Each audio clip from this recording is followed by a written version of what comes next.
for joining us today. How are you? I'm very well. It's a great pleasure to be here. Thank you. It's our pleasure to have you with us. So just to start with, can you tell us a bit, how did your journey in the art world start? Wow. Okay, so for my sins, I've been in this business for a long time, over 25 years. And when I first started in this business, and I think you might have been in that lecture I gave the other day when I talked about this, it was a very different world. There was no email. And people look at me as if I'm mad. How can you can't imagine a world without email or the internet? But there was none. So when we had an auction, you had to take a snap of a painting, get someone to run off down to the nearest photographic studio, Snappy Snaps I think it was called, who could do it in about 2 hours. And then you got these pictures, photographs, put them in an envelope and sent them off to the collectors if they wanted a particular photograph. All of the catalogues were sent by post, and that was fine. But some people may want detailed or things like that, or condition reports. We did have faxes. I'm not sure if you've ever seen a fax machine, but not many people have. And they were quite good, but hopeless for sending images because it was all black and white. So it was a very different time. But I must say it was, in a lot of ways, simpler. It was much slower. You used to have a lot longer lead up to an auction because it was much more inefficient getting the message out there to the collectors. So no, that's when I started, and about 15 years ago, decided to start sales of modern and contemporary African art here in London, which was, at the time, people thought I was a tiny bit mad, because previous to that, about 3 or 4 years, both Christie's and Sotheby's had tried it, and it hadn't really worked. And that was around 2000. We'd had a sale in 2000, which had been pretty lackluster and not really very good. And a lot of the problem was getting the information to people. But around, I think it was around 2005, that's right, I decided, right, we're going to give it a go. So we had a sale, I think, around 2007. And then email had just come in. Email was sort of universal, really, around 2001, 2, most people had it. And that was the difference that made it successful. And it was extraordinary. We had our first sale, I think, in 2007, and we did about 3 times our budget, or what we had thought we might do, in the first sale, which was remarkable. And one thought, well, actually, you know what, something might be on here. We might be onto something. It was a sale very focused on South Africa, because it was complicated enough getting that together, but it was much easier to focus on South Africa at that time. Going to somewhere like Nigeria or Angola would have been much more complicated, but South Africa was relatively easy. You could go there. For, you know, an ingénu like me, it was much easier to deal with South Africa at that time. So no, it was great, and we persevered with that for about 2 or 3 years, and then I said, right, come on, let's try to push this north, push this further across Africa. And yes, I mean, that was a little more difficult because, as I said, no one was doing it. Even for South Africa, we had a list of a few clients, but when one's thinking about the rest of Africa and selling contemporary art from there, we had no one to send the catalogue to. When you have a sale of Impressionist paintings or Old Master paintings, you've got a list of 3,000 people who've been dealing with you over the years. We had nobody. So where do you start? Who do you send your first catalogue to? That's what I was going to ask. How did you market the sale at the start without... So it was very difficult. Without a client base, I guess, that you knew would be interested in. You had to rather hope they'd come to you. So we did do a lot of press advertising, of course. And again, you know, there was no social media in those days. Exactly. So press advertising.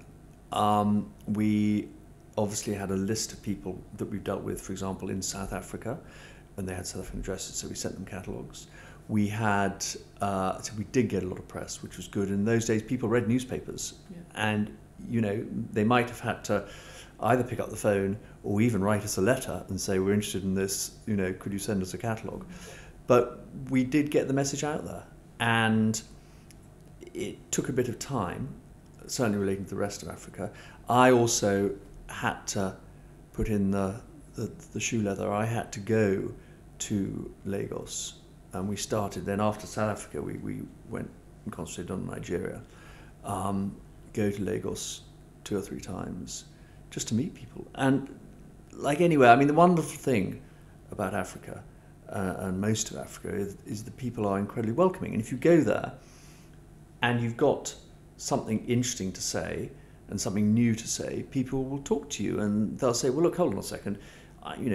You're trying to develop contemporary art from Africa. Go and see Mr. So-and-so, or go and speak to Miss X. And so you were then pushed around and sent to meet people, and you got to know people. So, and that's actually the same as it still is. Connections are terribly important, and one's address book is terribly important.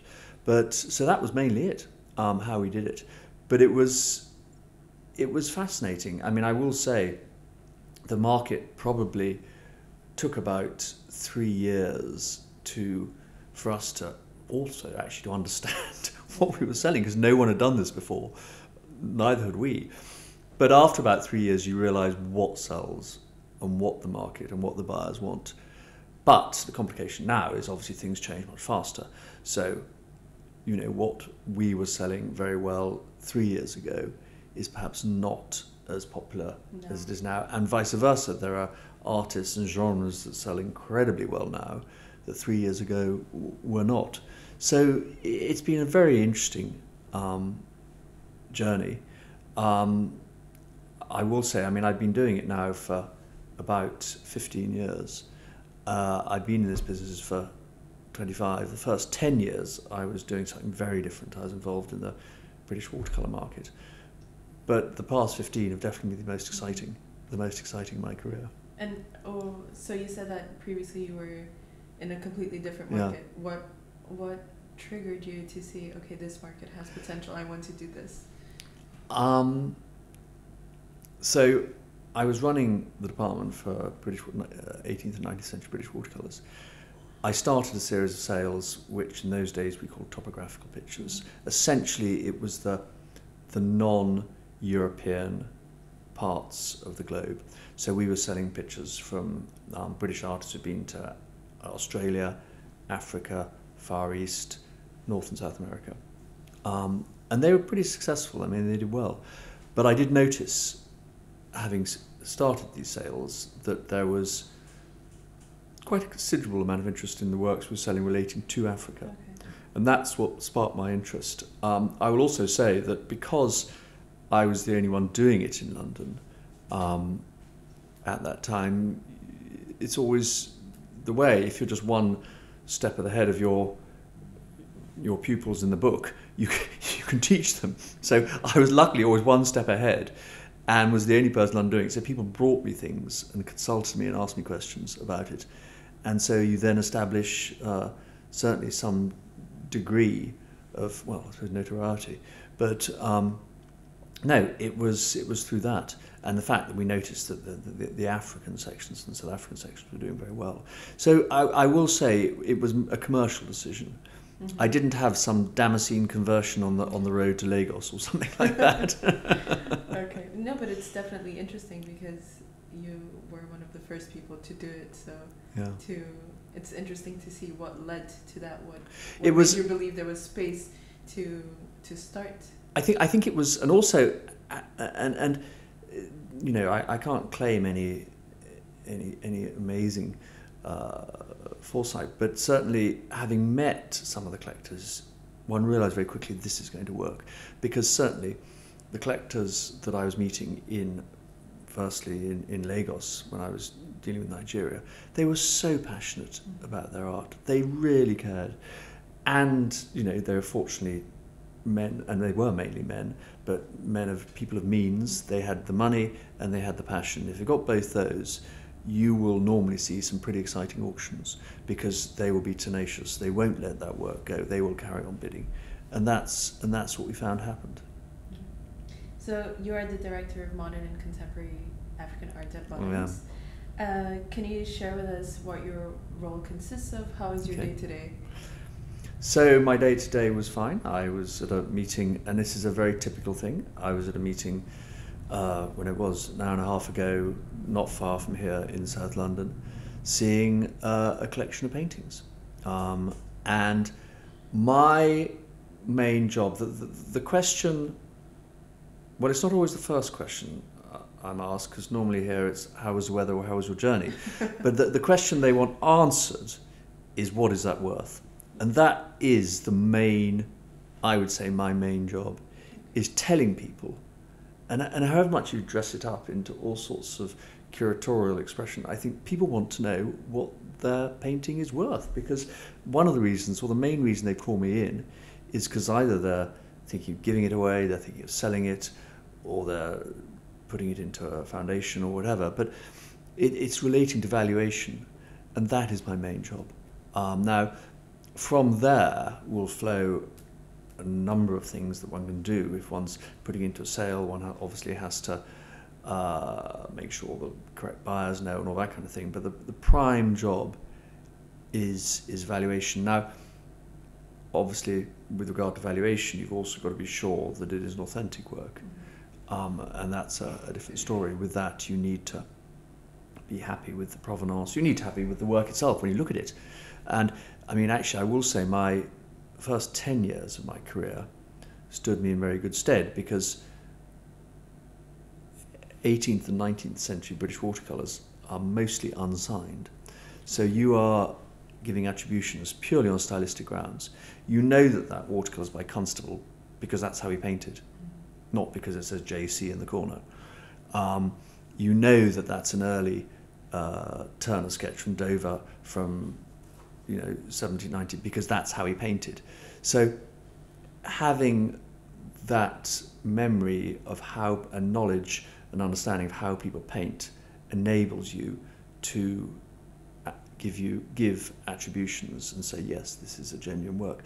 And I always say the last thing you should look at is the signature, because if any fakers give you anything right, they'll bloody well get that right. And you really, you've got to look at, is this the way the artist painted? And you can only do that if you've seen lots of work. So people always tell me, what's the best way to learn about this? I said, just keep looking at pictures. It's like a huge file in here. The more you see, the more you get clocked in there, the better you'll be, and the better your advice will be. So that's interesting, because I guess you had to create this new library of all these new artists. Yep. And absolutely.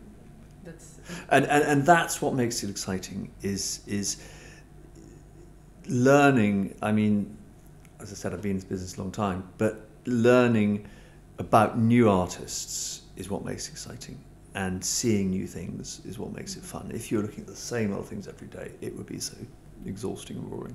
But you're not. You're constantly seeing new things. And some artists, you'll say, oh my gosh, I've never seen that artist before. How can I have missed him? Or whatever. But that's what keeps it thrilling. Yeah. And I think that's very interesting about the African contemporary art market, that there's new artists everywhere, but there's a lot of novelty. So how do you come across new artists? So there is a lot of novelty. I will say not always good. You only have to look at the contents of my inbox to know that it is not all good, and it is mostly terrible. But I will say the 5%, maybe less, the 1% on the top that you see and you don't immediately press delete are worth seeing. And you do see some amazing artists. I will say the continent of Africa is an extraordinary place of entrepreneurship, and the artists there are constantly reinventing themselves, but I will say some of them also have an eye too much to commerciality, and so they see, I don't know, Jeff Koons making amazing balloon dogs, and I think that's what we've got to do, that's what we've got to make money, and slavishly will follow that. And you see an awful lot of that, but it's not confined to Africa at all, it's across the art world. But no, when you see works that are individual, authentic, beautifully created, yes, it makes a great difference, and you think, my gosh, that's an amazing piece, and that's what keeps it interesting. So, in finding emerging artists, you said about your inbox, so I guess a lot of them come to you. They do.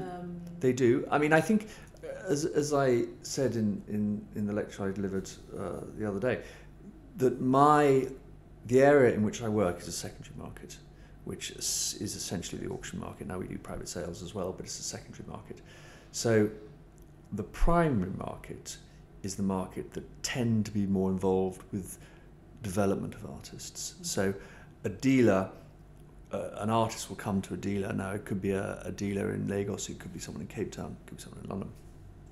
And normally it's the other way around, actually. The dealer will approach, or the gallery will approach the artist, and they will nurture him, and they will, or her, and they will develop them. They will ensure that their work is represented and sold to the right collections and the right museums. And it's not always about price, because people might want to pay more, but they want to get that work into the right collection that will enhance the artist's reputation. It's a long-term relationship, I will say. And actually, I was reading something the other day that I think 55% of galleries' income, primary galleries' income, comes from their top 3 artists. So that's where they make the money, is their top 3 artists. All the product development, as you might call it, at the bottom, they make no money out of, but it's trying to get those into those top 3, 5 artists. But that's not essentially what we do. Mm-hmm. So we are, I'm afraid, there at the secondary stage, and our clients tend to be collectors who have bought the artist's work, not the artist. We don't deal with many artists directly, or very few, actually, very few. And I would also actually say that artists probably shouldn't be selling their work directly at auction. I think it's quite a risky thing to do, because you haven't got a gallery there to support you, or to support the work, or say to clients, look, a work by so-and-so is coming up. I think, it'd be good if you try to buy it or support it.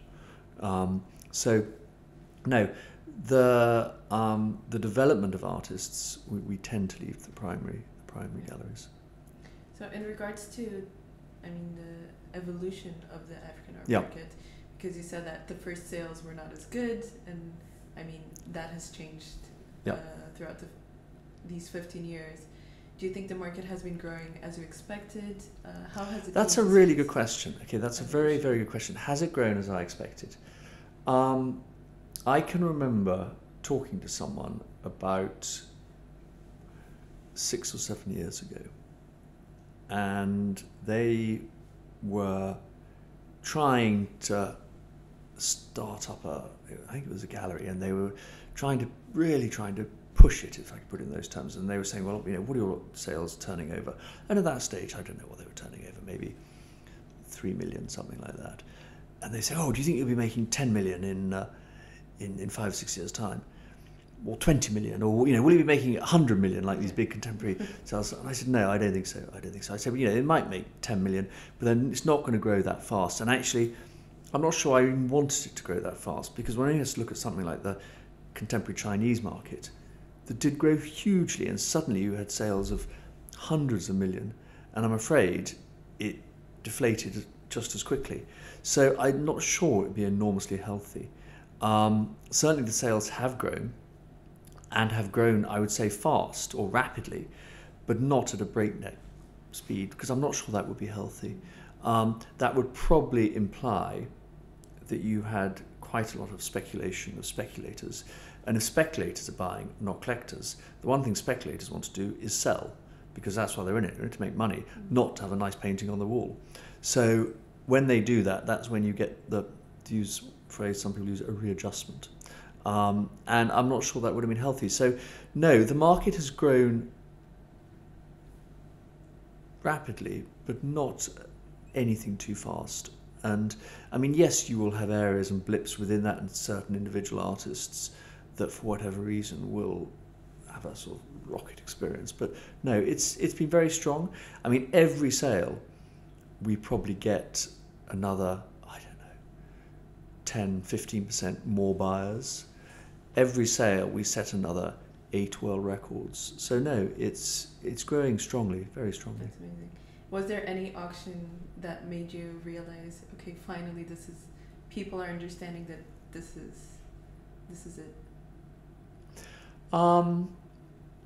Well, there were two.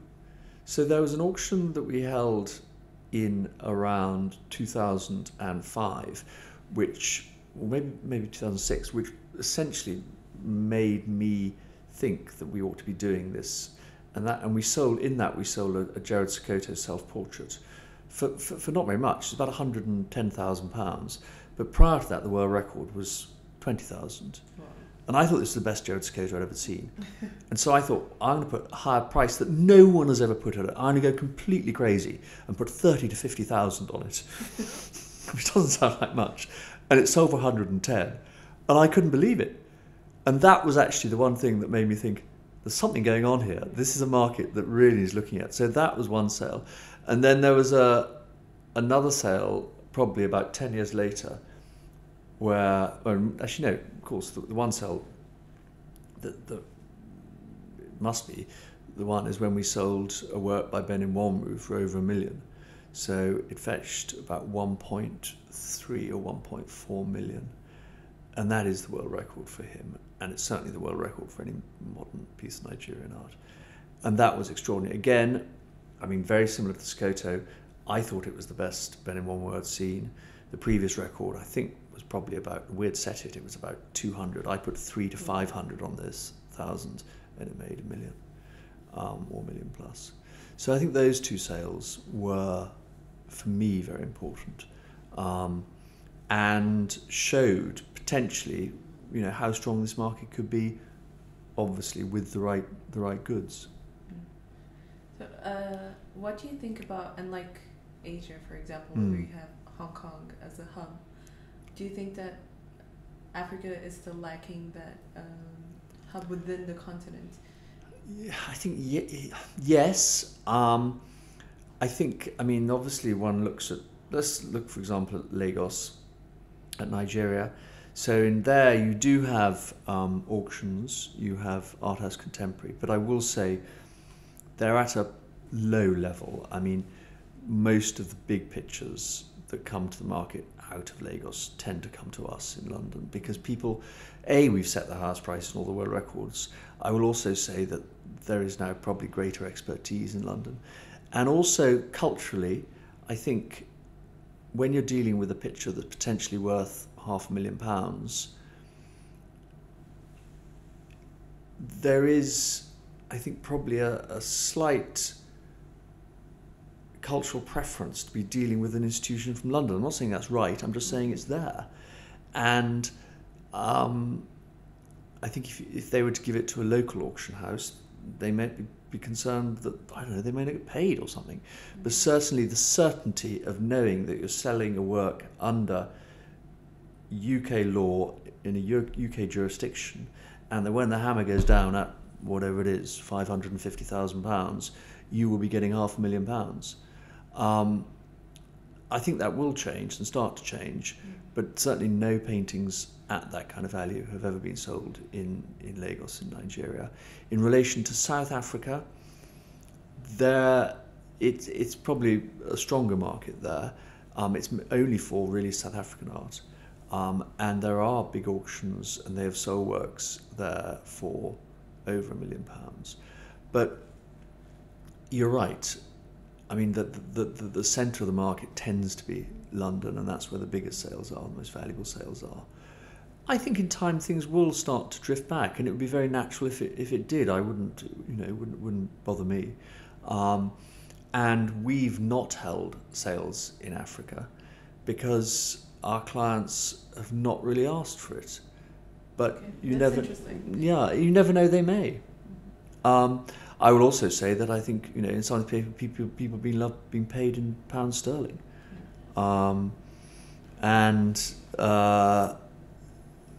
It would be, I think, complicated if we were to start selling in Naira or Rand, because those currencies are much more, they fluctuate so much more. Yes, and I guess there's also the security of having an auction house with a name that is already known. Well, that's it. I mean, we've been trading since, I think it's 1785.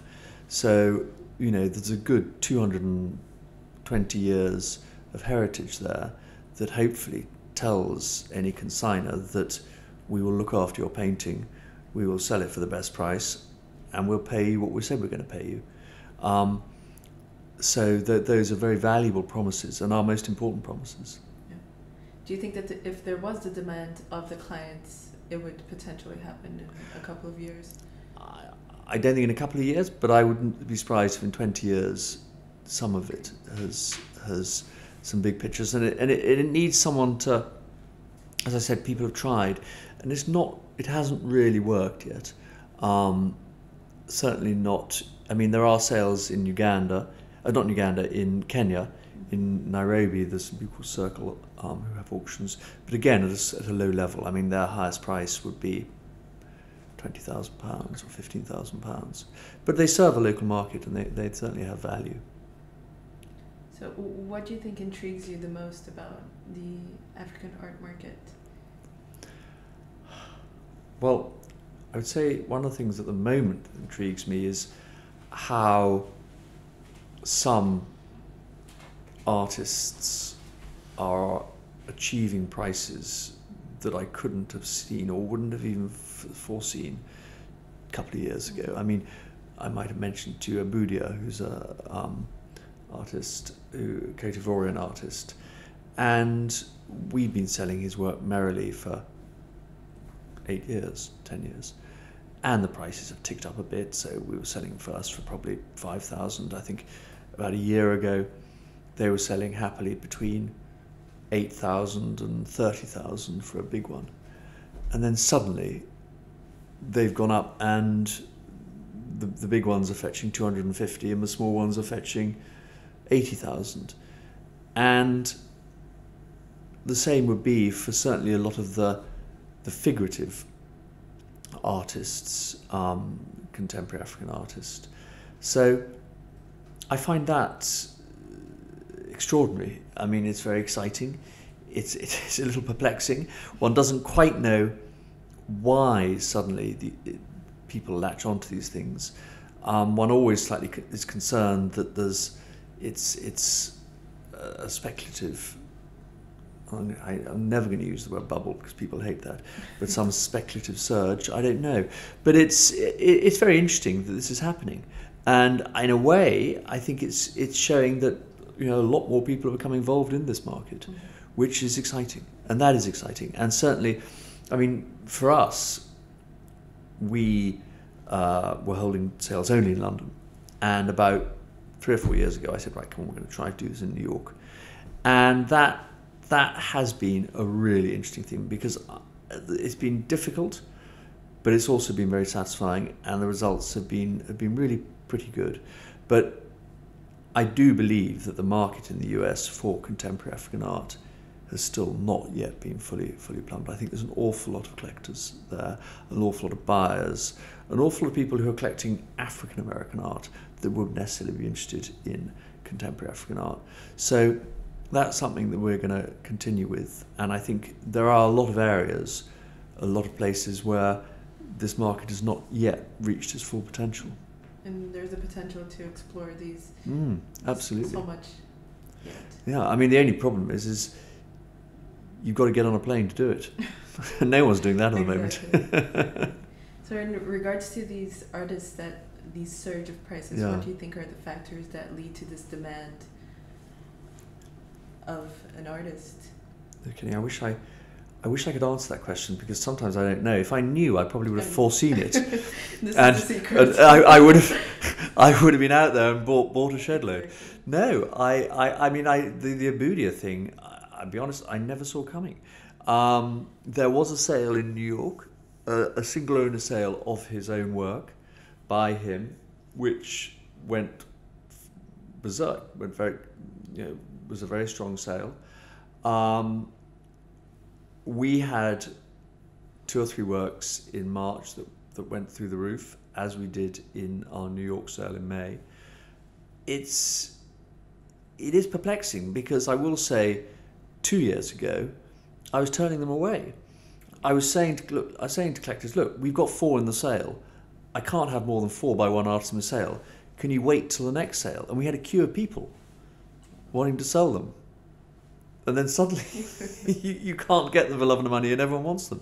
I don't know. I really cannot answer that. I think it's I think it's the sort of perfect storm, a combination of factors. I think there has been a huge amount of revival of interest in this market.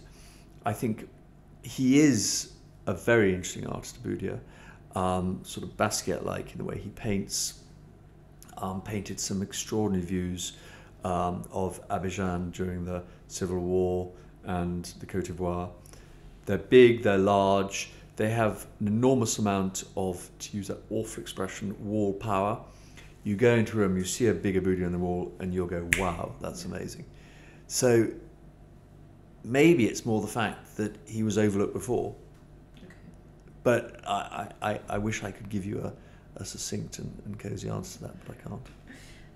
So how many auctions does Bonhams hold per year dedicated to African art? So we hold, we hold 4 main ones, and then 3 small ones. So all of them in London? No.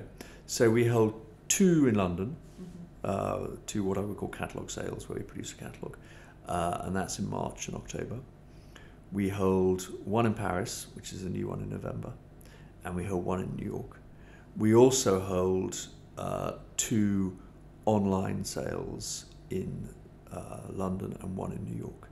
Those are for low-value items under $3,000, under $5,000. I mean, they're interesting in my view because they're a very useful, how can I put it, funnel for getting collectors in at the bottom who are not wanting to spend $30,000 or $50,000, but new collectors, and they want to buy something. They want to look at interesting things, and I will say they've been very successful, very successful indeed, and they're obviously inexpensive to hold because you don't have to print a catalogue. I mean, you still need to devote quite a time to them because every work needs to be photographed, needs to be measured, needs to be catalogued, needs to be checked that it is what it is and everything is correct about it. But they're not blunt, huge money spinners. No, so we hold essentially 4 main sales, 4 main sales a year. And these 2 online ones, were they already existent pre-pandemic or they started? Yes, we did have them pre-pandemic, but I can see where you're heading, and there is no doubt that the whole online world has changed hugely with the pandemic.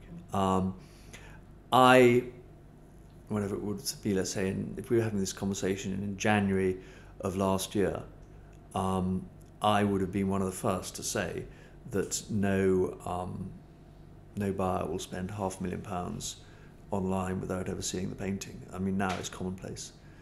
And it's extraordinary, but that's the way we are.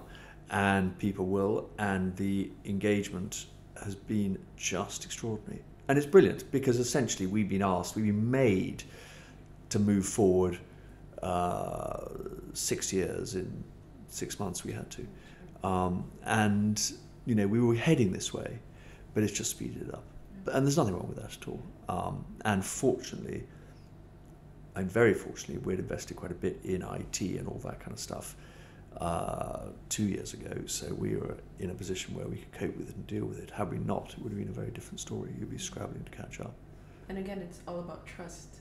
It is. And it is about trust. And you're absolutely right, because even more so with selling a work in an online environment, and not necessarily a $3,000 or $5,000 dollar work, but if you're talking about a $100,000 or dollar work, they've got to trust you because you're the only eyes that might be on it. Exactly. So you've got to be scrupulously fair and scrupulously honest about the condition, about any defects, because when they get it, if they see that it's got a restored tear that they don't know about, they'll send it back, which is not good. And you've probably lost the trust of that collector. So you have to be absolutely rigorous about these things, and rightly so. Do you think that this online world has opened doors to new collectors that maybe... Yes, definitely. There's no doubt. Hadn't taken part before? I think there's no doubt it has. I would say collectors certainly of the younger generation, there's no doubt, I mean, obviously so.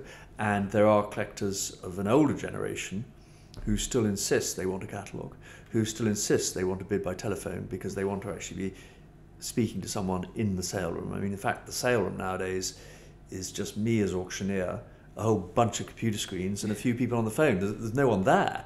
I mean, the days of having 150 people in an auction room, sadly, I think are going to be pretty far away. I mean, we might return to them for some big charity sales when we can get people in a room.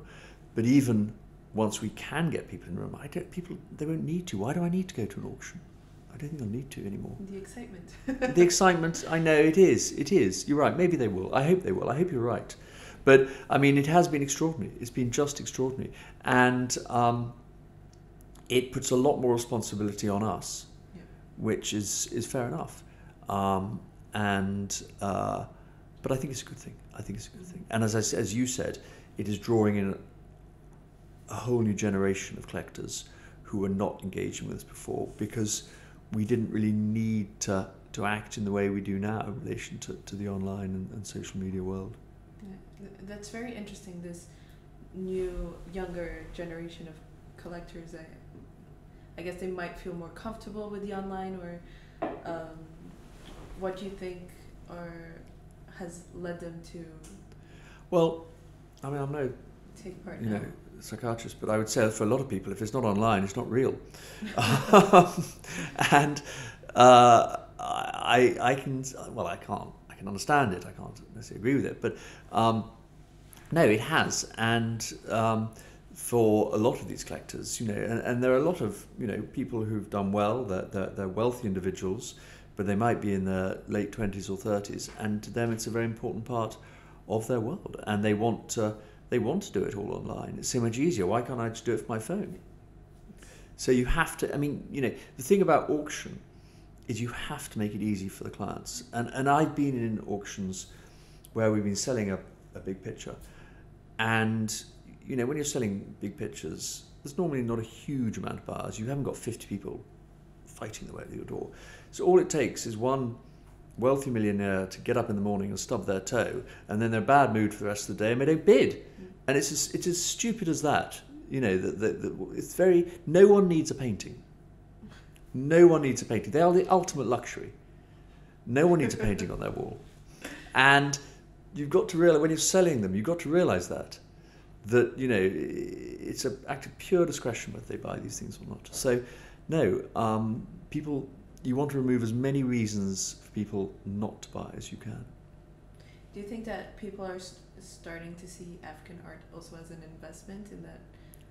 I think they have to. I think I'm very wary of using the I word, but people do see it as an investment, and how can you not? When you've got assets that are fetching over £50,000 or dollars, people will see them as an investment because that's a lot of money.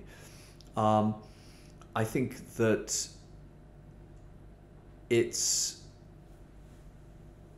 unfortunate when people go into it purely with that as their first reason to buy anything, and people always ask me, or don't always, but quite often ask me, would it be a good investment?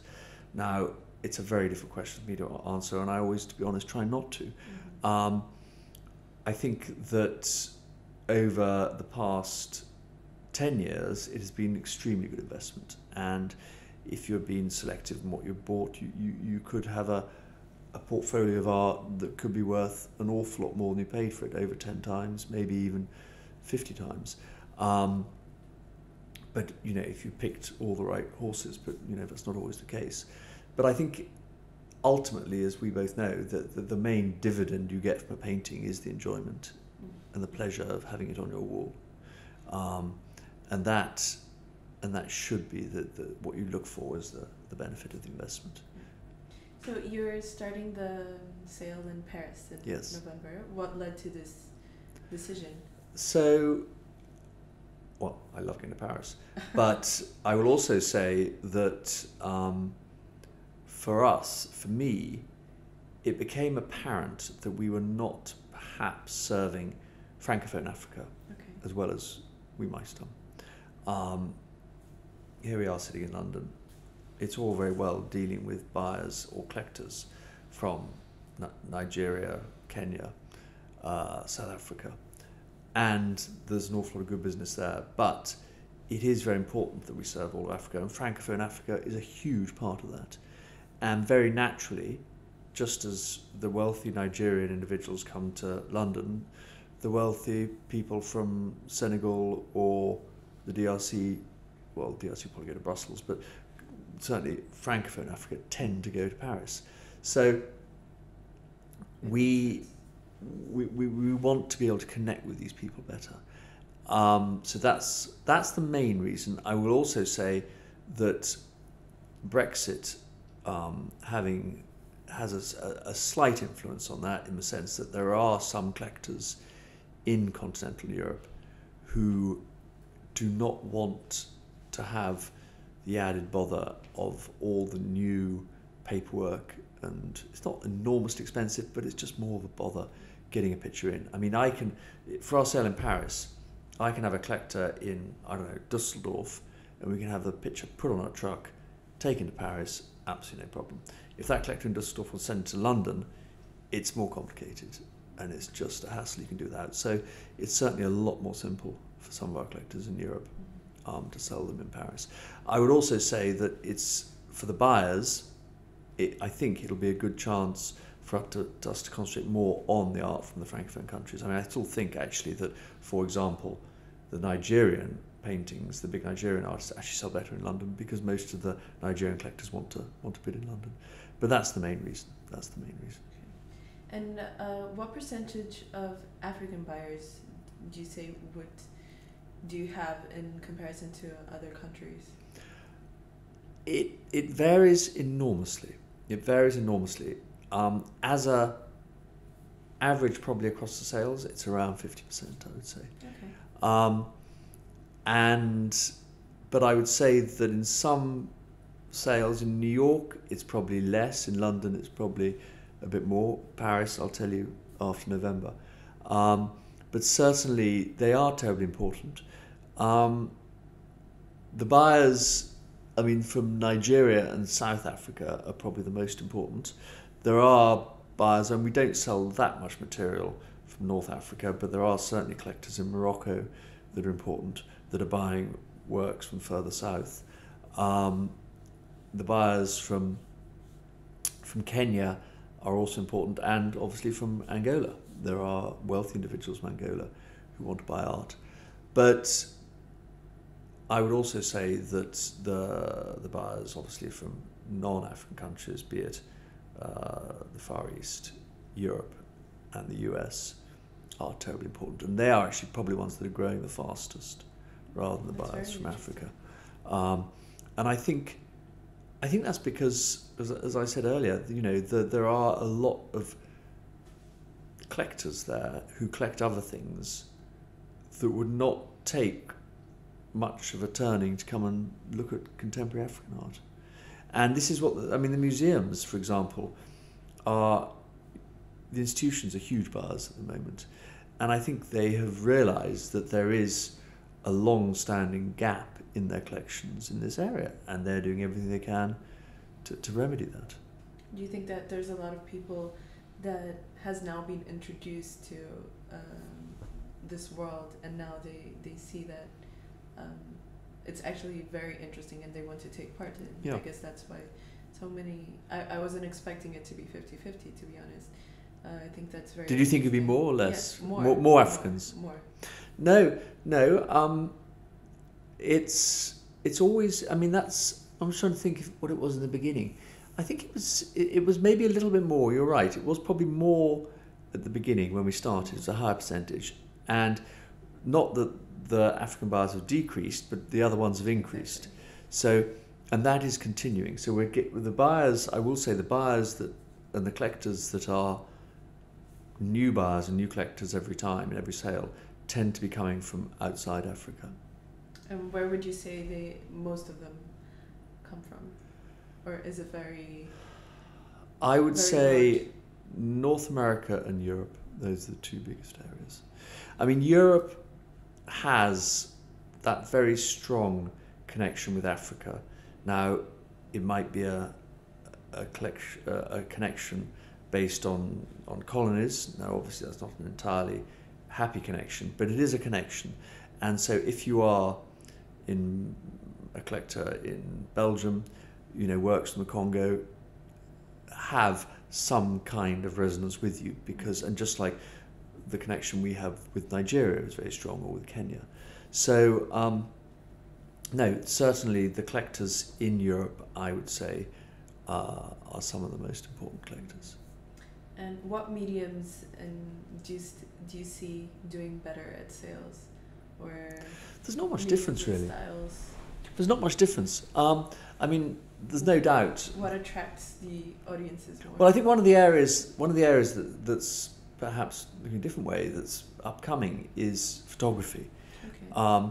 I think that there's no doubt photography was made for Africa because it's so simple to get out there, even with your iPhone, which can take some pretty amazing pictures nowadays, and take beautiful photographs, assuming you know what you're doing and how to frame it and how to set it up and everything like that.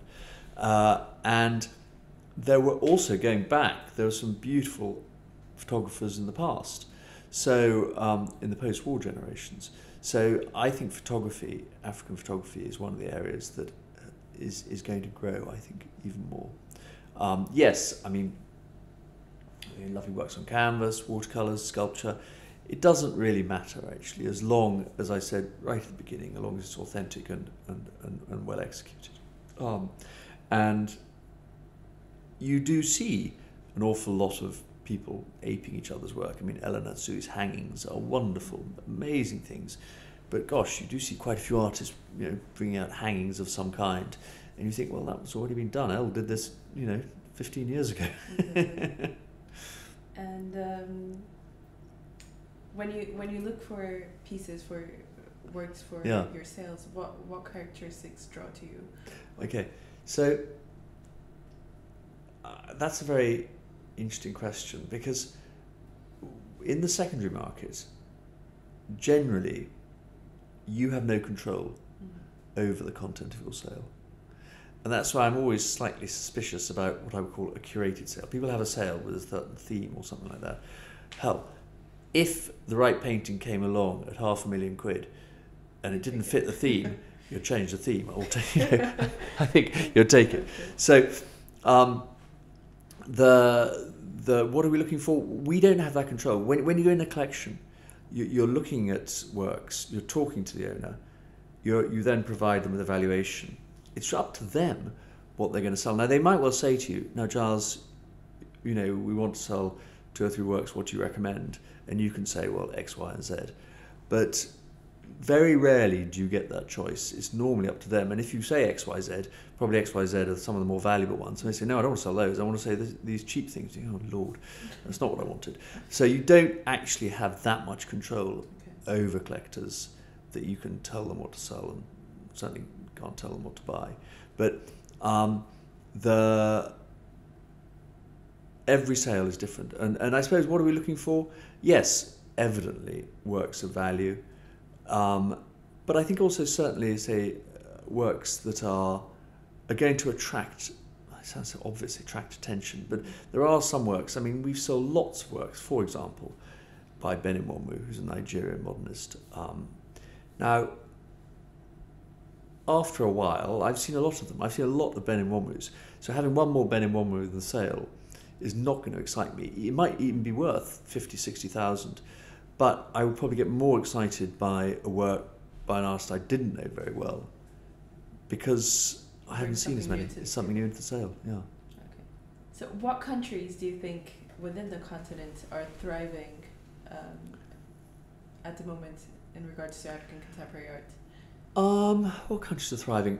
I would say that Nigeria things are very strong there. It's a strong market. I mean, like all art markets, they have an underlying strength or weakness in the economy of that country.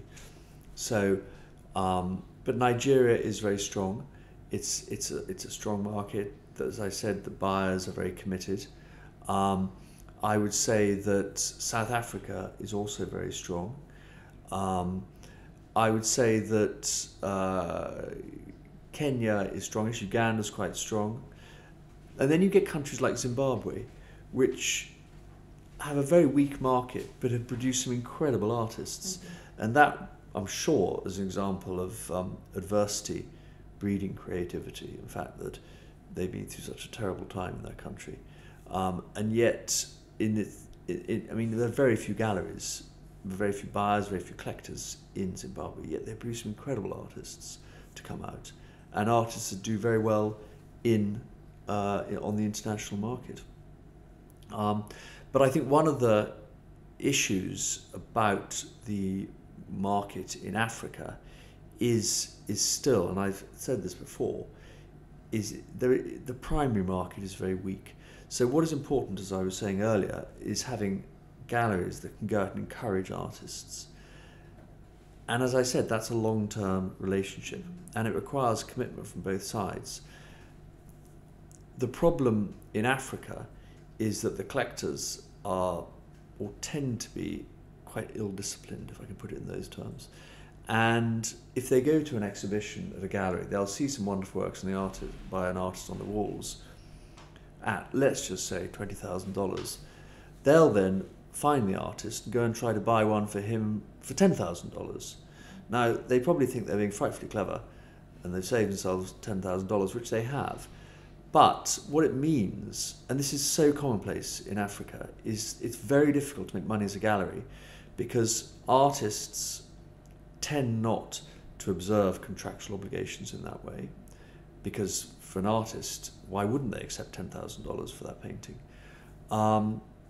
But it means for the galleries, it's difficult for them to make money, and therefore they go out of business, and therefore there are very few good galleries, apart from in South Africa and maybe one or two in Nigeria, around Africa, because they can't exist.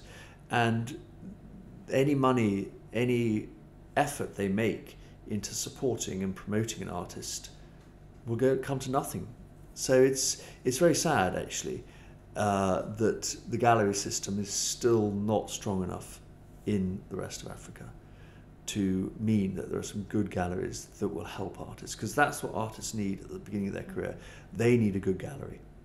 And they can have a good gallery, be it in, I don't know, Luanda, wherever, for 10 years, and then, you know what, that gallery might take them to the Cape Town Art Fair, and then some big shot gallery from London or New York will see them there, and then they could be off.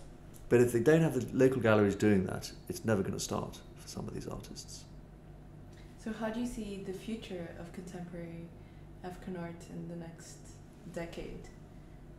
What would you like to see? What would I like to see? I think it's pretty rosy. I do think it's pretty rosy. I don't think it's going to go berserk. And I said this 8 years ago, and I'll say it again. I don't think we're going to be having sales regularly making $50 million. I just don't think that's going to happen, and I don't think it'll be enormously healthy. But I think it will continue to grow. I think more collectors will become involved. I think more institutions will participate. People will realise that they should be having these pictures in their galleries. I think that we have a few collectors from the Far East, not as many as I would hope, and I do think more will come. I mean, you have to look at Africa to see, for example, how strong the Chinese involvement in Africa. You know, you see them everywhere, mainly in infrastructure and mining. And they have huge investments in Africa. They are connected with Africa in a way that we were perhaps 100 years ago. And I think they will start buying contemporary African art. It hasn't happened enormously yet, so we do have a few, but not this sort of tidal wave. I don't think there will be a tidal wave, but I do think there'll be more buyers from the Far East, which will be a good thing, which will support the market. And I think it's pretty rosy. I think that more auctions will probably start turning up, and why not? I mean, you know, we might have auctions in LA, we might start having them in Hong Kong. There's all sorts of places we could market it, and there's no doubt is by having an auction on the ground, it creates excitement, it gets pictures out there, you get collectors in, and you start to propagate the market. So you've got to keep working at these things. You can't sit back on your heels. It's a long-term... It is. It's a long-term thing. And I mean, you know, there is no quick buck. I don't think there is a quick buck. I mean, I've been, say, doing it for a long time, and I think in 10 years' time, things will be a lot better. And I think we'll look back now and think, my God, how could that be so cheap? Yeah. But that's a nice way of looking back. I like that.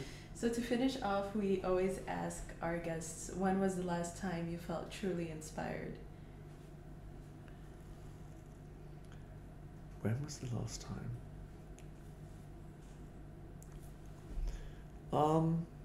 Do you really want to know? Yes. Well, it probably was when I was on a golf course the weekend and I managed to hit one good shot. That's great. I mean, life is made of these small moments. So it is, and I think important. I'm a great believer in you don't just live one life. You have all sorts of strands in your life. And yes, this is my work. But like everyone, they have a life outside. And I have a family and all that kind of thing. And you have to be able to forget about this occasionally. It can't dominate your life. Now, I've taken up golf in the past 10 years. I'm hopeless. Absolutely hopeless. But I love it. It's great fun. Gets you out in the fresh air. Yeah. Gives you a decent exercise. And also, just like when I started in the art world or in this doing contemporary African art, there was an awful lot to learn. I have an awful lot to learn about golf, certainly in the way I play it. So to hit one or two good shots certainly inspired me. Perfect. Thank you so much for joining us. It's been a pleasure, Kenny. It's been really fun. Thank you so much. It's good.